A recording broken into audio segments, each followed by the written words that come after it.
Dear students, today's topic of my lecture is characterization of adult stem cells. There is no common agreement among scientists uh, for the features to determine that one cell is or one clone of cell or one colony of cell is adult stem cell. Still, uh, uh, at international levels, they check various properties and then establish that they are dealing with or they are using the adult stem cells. तो वो कौन कौन सी properties देखते हैं किसी cell को stem cell adult stem cell कहने के लिए, वो हम आपको बताते हैं। पहला तो वो मार्कर्स देखते हैं। मार्कर्स के लिए क्या है? Living tissues may be labeled with molecular markers and then they determine the specialized cell types they make. यानी कि इन विवो कंडीशंस में वो किसी तरीके से टिश्यूज में मार्कर्स लगा देते हैं और मार्कर्स फिर किस तरह के सेल में बदलते हैं वो सेल पहचान लिया जाता है। तो इसका मतलब है कि वो डिफरेंशिएट होके एडल्ट स्टेम सेल जो है वो डिफरेंशिएट होके उस पर्टिकुलर टिश्यू में वो अपना जो तय एक जो हमें पता है वो वाला डिफरेंशिएटेड सेल बना रहा है। तो इस तरह से उसकी पहचान होती है कि वो बना रहा है। अगर वो नहीं बदलेगा, कोई नया सेल नहीं बनेगा, इसका मतलब कि वो नया स्टेम वो जो स्टार्टिंग में जिसको लेबल किया गया था वो स्टेम सेल नहीं था। इन विट्रो करने के लिए इसी चीज को remove the cells from living animals, label them in culture and retransplant them back to another animal to determine if the cells repopulate their tissue of origin. एक जगह से एनिमल में से सेल्स ले लिए गए, उनको कल्चर में ग्रो करके फिर उनमें मार्कर्स डाले गए, फिर उनको किसी एनिमल में उसी नेक्स्ट एनिमल में उसी टाइप के टिश्यू में रिपॉपुलेट कर दिया गया, री इंजेक्ट कर दिया गया, ये देखने के लिए कि ये वहां की पॉपुलेशन को बनाते हैं कि नहीं।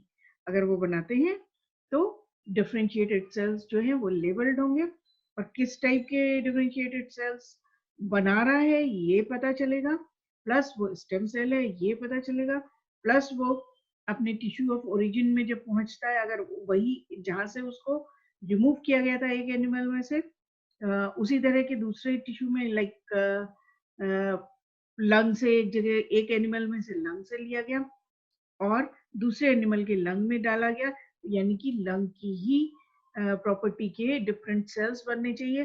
अगर ऐसा हो रहा है तो वो अपने टिश्यू ऑफ ओरिजिन के डिफरेंट सेल्स को बना सकता है, उनमें डिफरेंशिएट हो सकता है and we studied the real adult stem cells. ये एक टेस्ट होता है। फिर और टेस्ट क्या है? इन विट्रो के दूसरे और टेस्ट क्या है? Isolate cells, grow them in cultures, manipulate them by adding growth factors or introduce new genes and see what type of differentiated cell types they can become. ये काम totally in vitro किया जाता है। इसमें sales को निकाला गया, उनको ग्रो किया गया कल्चर कंडीशंस में और उनको उसमें अब मैनिपुलेशंस किए गए। वो किसी भी एक टिश्यू ऑफ ओरिजिन जो भी टिश्यू से वो निकले थे उसमें जो भी माइक्रो एनवायरनमेंट था या तो उस तरह का डालो या डिफरेंट माइक्रो एनवायरनमेंट, मानी कि सिग्नल्स उसमें जो मिलेंगे, जो उसका मीडिया होगा, उसका एनवायरनमेंट होगा, वो फर्क होगा पहले वाले से, ओरिजिनल वाले से। अब प्लस जेनेटिक इंजीनियरिंग से उसमें नए जीन्स भी इंट्रोड्यूस कर दो और फिर उनको ग्रो करके देखो कि what type of differentiated sales they can make. वो अपने बना सकते हैं, अपने सेल्स को बनाते हैं जो मल्टीपोटेंट है तो डिफरेंट टाइप के एक लिमिटेड डिफरेंट टाइप के सेल्स बनाते हैं, और अगर वो डिफरेंशिएट होके उनमें ये कैपेसिटी है कि वो डिफरेंट टिश्यूज के सेल्स भी बना लेते हैं, ऐसी अगर उनमें कैपेबिलिटी है तो उसको चेक किया जाता है कि जेनेटिकली मैनिपुलेट होके फिर वो क्या करता है। सिंगल एएससी यानी कि सिंगल अडल्ट स्टेम सेल अगर वो ग्रो किया जा रहा है तो वो जेनेटिकली आइडेंटिकल सेल्स उसको बनाने चाहिए। तो अगर वो जेनेटिकली आइडेंटिकल सेल्स बना रहा है, क्लोन ऑफ सेल्स मिल रहे हैं, तो वो क्लोन माने एक से बहुत ढेर सारे आइडेंटिकल सेल्स मिल रहे हैं, तो ठीक है, वो एक तरह का ही सेल बनाना एक्सपेक्टेड है। वो this process will be renewal of cells in vitro. और फिर इन विवो में क्या देखा जाएगा कि ये either purified population of candidate stem cells can repopulate the tissue after transplant into an animal। और इस केस में जैसा कि ऊपर देखा था कि इन विवो देखने के लिए क्या करें, तो यहाँ पे भी एक मार्कर जो यूज किया जाता है वो है virus has been used as a marker. Marker के लिए वायरस को यूज किया जाता है। And these variety of cells are used to repopulate injured tissue in a living animals virus that gives identifier to each individual cells। तो यानी कि virus से सेल्स को पहले कहीं से लिया गया, फिर उनको वायरस से मार्कर जो है वहां पे वो वायरस है, और फिर जब इनको रिपॉपुलेट कर दिया गया तो वो वायरस डिफरेंशिएटेड सेल्स में और रिन्यूड सेल्स में इन विवो में भी वो वायरस मिलेगा, उतने सारों में वो फैल जाएगा। तो virus can be used as a marker and that can be detected. तो इसका मतलब क्या है अल्टीमेटली कि वो अडल्ट स्टेम सेल था, क्योंकि यहाँ पे एम्ब्रियोनिक सोर्स की कोई बात नहीं हो रही है। जो सेल हम ऑब्टेन कर रहे हैं सोर्स से वो अडल्ट स्टेम सेल मान के चला जा रहा है। अब और भी इसकी प्रॉपर्टी होती है, ये देखिए अडल्ट स्टेम सेल्स कैसे उनमें किस तरह से डिवीजन एक्सपेक्टेड है। ये इसका एक मॉडल है। adult stem cells potentially can follow 3 modes of cell differentiation। First is एक सेल है जो डिवाइड होके सेम आइडेंटिकल स्टेम सेल बना रहा है। This is symmetric type of cell division. फिर इसी से दूसरी पॉसिबिलिटी है second mode of cell division is that एक आइडेंटिकल सेल बनाएगा, एक सेल डिवाइड होके, और दूसरा एक ट्रांस एम्पलीफाइंग सेल्स बनाएगा। ट्रांस एम्पलीफाइंग माने कि अब इसका यहीं पे हमने मैनिपुलेट कर लिया, ये अपने आप ये डिफरेंशिएशन की ओर चला गया। एक रिन्यूअल के लिए गया है एक ब्रांच, और एक ब्रांच नहीं, 2 सेल्स में से एक जो है डिवाइड होके सेम सेल बना रहा है, और ये डिफरेंशिएशन करके दूसरे टाइप का सेल बना रहा है। This type of cell is known as, this type of division is known as asymmetric cell division। Now this is third mode जिसमें अगेन सिमेट्रिक डिवीजन हो रहा है, लेकिन आप प्रोडक्ट देखिए यहाँ पे ये स्टार्टिंग सेल इस टाइप का है। ये मॉर्फोलॉजी हम दिखा रहे हैं, मॉर्फोलॉजी के हिसाब से हम आपको डिफरेंट शेप से डिपिक्ट करने की कोशिश कर रहे हैं जो बात बतानी है। तो यहाँ पे शुरू ही में वो शेप से दिखा रहे हैं कि वो डिफरेंट सेल्स बन गए। तो 2 ट्रांस एम्पलीफाइंग सेल्स बन गए, और ये अगेन सिमेट्रिक सेल डिवीजन कहलाएगा, क्योंकि दोनों सेल्स एक से बने, उनमें दोनों में डिफरेंशिएशन हो गया। फिर उसके बाद ये ट्रांस एम्पलीफिकेशन हुआ, फर्दर ये एक से ही सेल्स बने।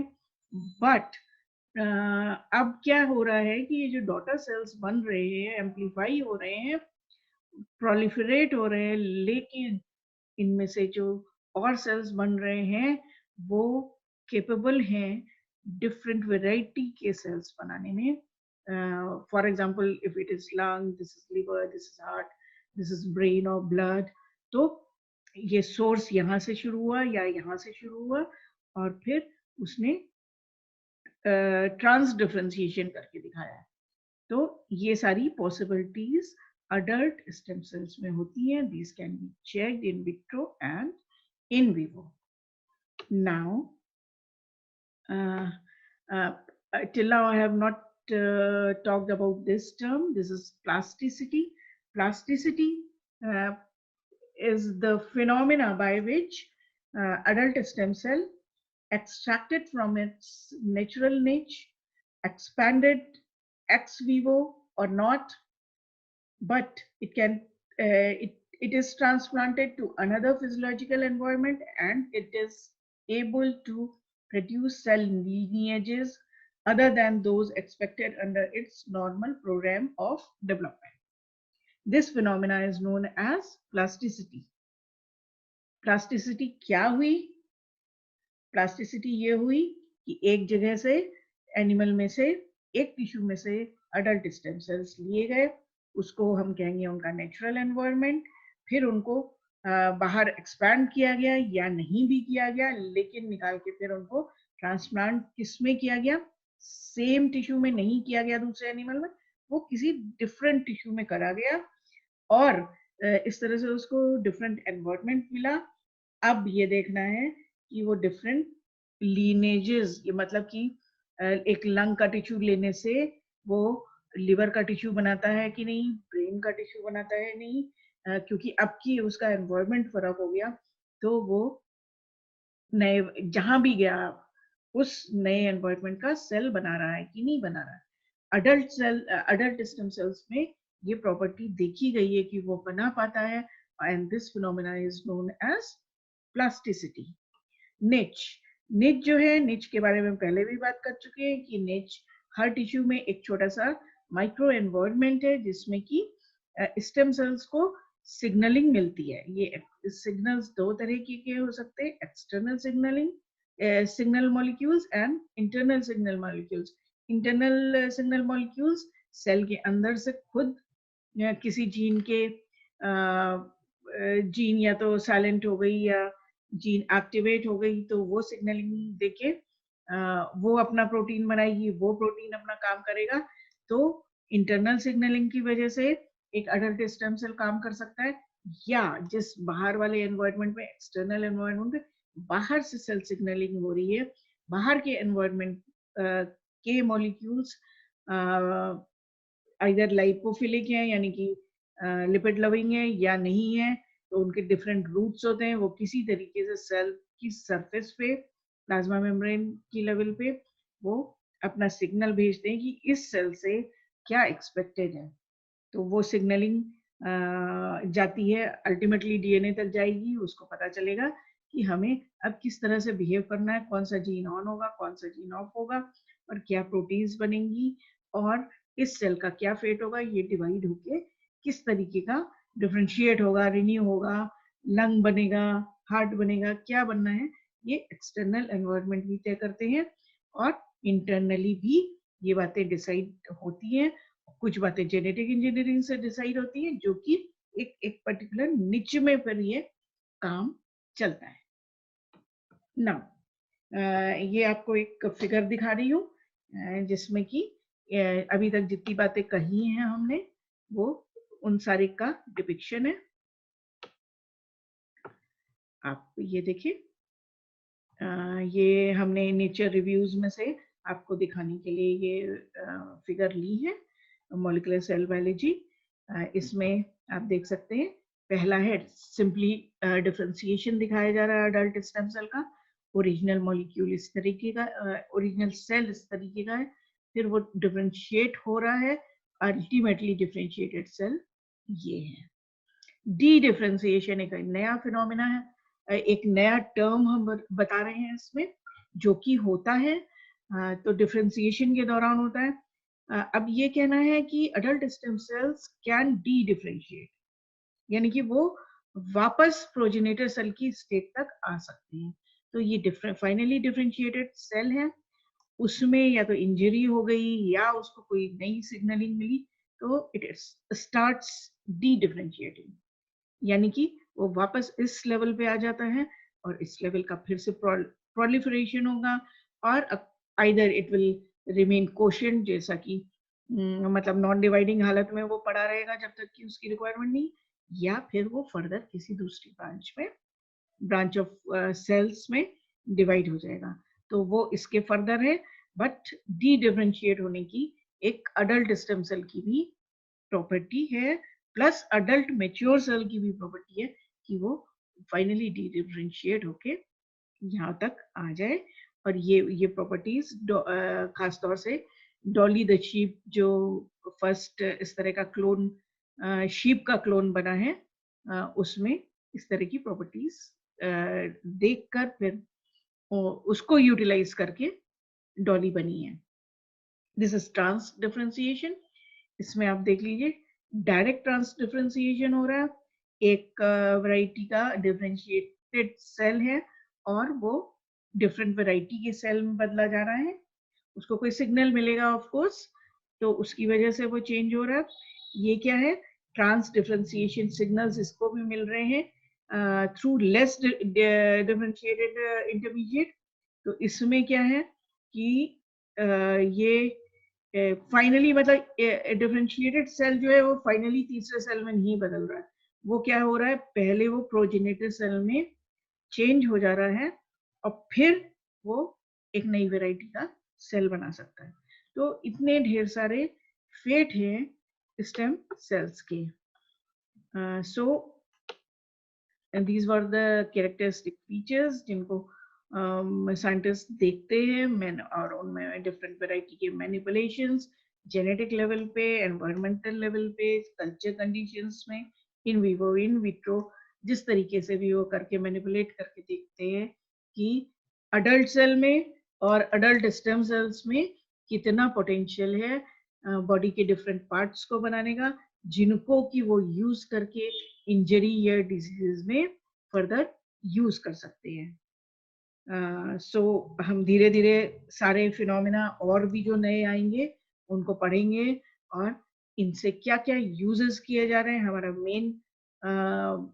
मेन पर्पस ये है कि अल्टीमेटली हम जाने कि अडल्ट स्टेम सेल से कैसे ह्यूमन बीइंग्स का बेनिफिट हो सकता है। So this is all for today, and if you like my lecture, then please subscribe it and share it. And thanks for today.